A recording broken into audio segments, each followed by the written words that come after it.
Coucou tout le monde, on se retrouve ce soir pour une nouvelle vidéo, une vidéo présentation. Vous allez voir ce que j'ai fait avec le mail art de Cat. Je me suis éclatée, comme d'habitude. Avec vos mail art, je m'amuse toujours.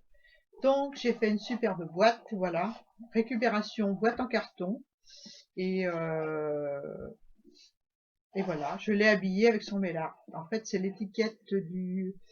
Là, c'est l'emplacement de l'étiquette où il y avait mon adresse. Je vais mettre quelque chose là. Je n'ai pas encore fait, mais je voulais vous présenter la boîte avant. Je voulais pas qu'elle voit complètement la boîte terminée, surtout. Donc, voilà. Donc, son mail art, il était dans un piteux état quand je l'ai reçu. J'étais navrée pour elle. Et je l'ai mis à sécher parce qu'il était humide. Et puis, je l'ai essuyé. Puis en l'essuyant, je me suis aperçue que le gesso partait. Alors, j'étais super contente. Euh, ouais, j'étais contente. Le gesso est parti. Donc, ça m'a fait un gris. Et je voyais la patine argentée de la peinture acrylique or qu'elle avait mis sur sa pâte de structure. Et là, j'ai trouvé ça intéressant. Donc, j'ai tout enlevé ce qu'il y avait comme noir, voilà, ou presque, de façon à ce que ça fasse un gris métal, voilà, comme ceci. Et ensuite, je l'ai découpé en fonction de ma boîte, voilà. J'ai habillé ma boîte avec. J'ai patiné avec la patine bronze, celle que j'utilise d'habitude, que j'ai pas prise, mais vous avez l'habitude de voir en vidéo. Voilà, pour mettre en relief les angles de la boîte et les rouages. Voilà, et à l'intérieur, dans l'intérieur, c'est tout noir avec du pchit bordeaux. Voilà, voilà, c'est tout simple. Ma boîte, c'est une boîte en carton, hein, une boîte de récup. Je garde toutes les boîtes, donc j'adore récupérer les boîtes et les relooker. Donc voilà, c'est une petite boîte que j'avais dans mon placard et le mail art de Cat. Et dessus, je l'ai complètement consolidé avec du scotch baumé, voilà, de façon à ce qu'elle soit bien dure dans les angles et puis bien comme il faut, quoi. Hein. Et puis il y avait des petites imperfections, alors je les ai corrigées aussi. Et puis voilà, la boîte de Cat. J'espère qu'elle va aimer. J'espère que vous voyez bien, parce que j'ai mis un spot, on est le soir, hein. Donc voilà, voilà la boîte de 4. Peut-être que de plus loin, on verrait mieux. Hop, et voilà, la caméra qui tombe. Ouh là là là là là là. Vous en profitez pour regarder le bazar que j'ai autour, hein. Bah oui, c'est normal, il y a du bazar. Donc voilà la boîte de 4. J'espère qu'elle va aimer. Moi j'ai adoré faire cette boîte. Voilà, je lui expédierai après les fêtes, une fois que j'aurai complètement fini. Mais je voulais pas qu'elle la voie finie. Voilà, je voulais que ce soit une surprise. L'autre côté du méla était dans les tons vintage, noir et blanc. Donc, moi, je l'ai transformé. J'ai passé du gesso blanc dessus. Et puis, je vous montre la carte que j'ai faite avec, déjà. J'ai passé du gesso blanc dessus. Du gesso que j'ai pas attendu qu'il sèche, et par endroits j'ai passé du cirage bleu turquoise que j'avais eu avec Nathalie G. Donc je trouve que le rendu est pas mal du tout. Si je monte comme ça à la lumière, c'est mieux, non? Je sais pas. Voilà.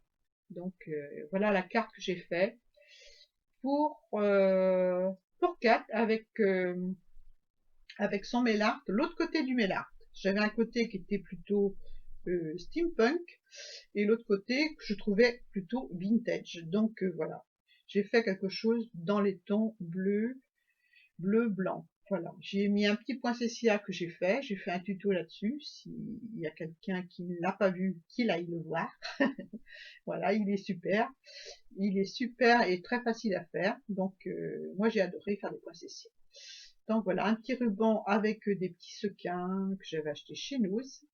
Et puis voilà, petite découpe avec c'était une matrice que j'avais dû acheter dans la boutique de Scrap Influence, je crois.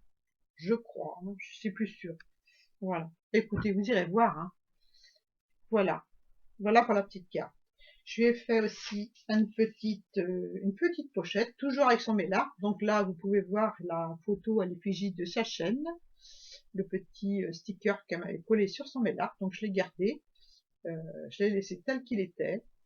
J'ai juste passé un petit peu d'aquarelle bleu ciel sur le scooter, parce qu'avec le gesso, ben, on ne voyait plus le scooter. Donc voilà, j'ai refait un petit peu le scooter. Je lui ai mis à garder précieusement. Et voilà, j'ai fait la même façon que j'ai fait la carte, avec du gesso et du cirage bleu par endroits. Voilà. Sur la tranche, j'ai mis une petite dentelle verte que j'ai piquée à la machine. J'ai piqué tout le tour aussi de la pochette à la machine. Là, j'ai mis un petit œillet avec une petite découpe demi-rond pour la fermeture. La même chose de l'autre côté. Voilà. Ensuite, eh ben, on l'ouvre comme ça. J'ai mis 2 rubans, un blanc et un bleu pour rappeler les couleurs de son petit scooter. Voilà, hop. Et à l'intérieur, j'ai fait un système d'enveloppe comme ceci. Voilà.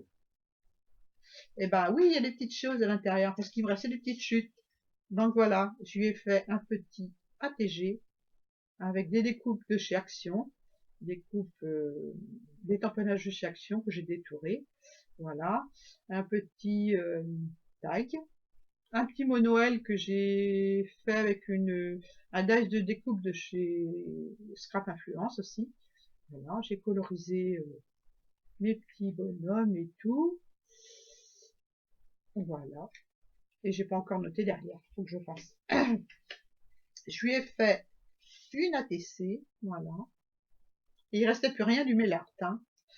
Toujours pareil avec ses couleurs de Noël, les couleurs rouge, beige et verte. Voilà, un petit ticket, un petit ruban là, un petit nœud sur le tag. Voilà, un poinsettia en image et un joyeux Noël. Voilà.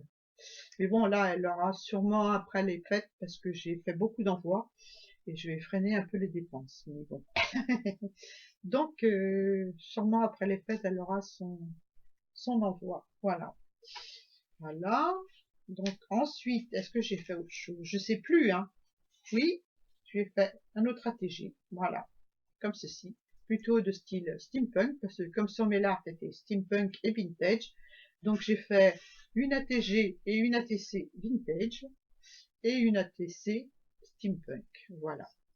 Avec une clé, Christmas Room et un ticket que vous verrez dans une prochaine série d'ATC sur ma chaîne. Voilà, j'ai fait une série de 16 ATC et j'ai utilisé ce ticket. Voilà. Donc ce sera prochainement. Ou peut-être avant celle-ci, enfin je sais pas. Voilà. Donc voilà, toujours pareil avec ces rouages en dessous que j'ai passé un petit peu avec la patine bronze.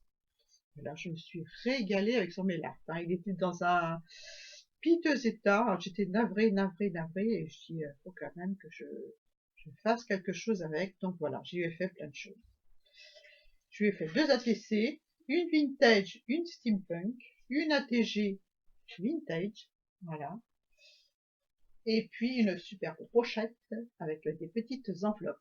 Voilà, je lui ai fait un compartiment de 1, 2, 3, 4, 5 pochettes pour ranger ses découpes. Voilà, pour ranger tout ce qu'elle a envie de ranger. Voilà, je vais remettre tout ça à l'intérieur. Il faut que je note derrière la TC, la TG, des petites indications qui vont bien. Et puis voilà, j'espère que tout ça, ça va lui plaire. En tout cas, moi, j'ai eu beaucoup de plaisir à réaliser ces créations avec son Mélart. Son Mélart qui était tout mouillé quand il est arrivé. Donc, je l'ai mis à sécher sur le chauffage déjà. Et puis après, je me suis occupée de lui, une petite toilette et puis tout. Et puis voilà, j'ai fait des belles choses avec. Enfin, des belles choses. Je m'entends. Moi, je trouve que c'est très joli. Voilà. J'espère que tout ça, ça va lui plaire. Voilà. Sa petite carte. Sur ce, eh ben, vous me donnez votre avis en commentaire sur mon relookage du Mélart de 4. Je vous fais à tous et à toutes de gros bisous, puis je vous dis à très bientôt pour une nouvelle vidéo. Au revoir.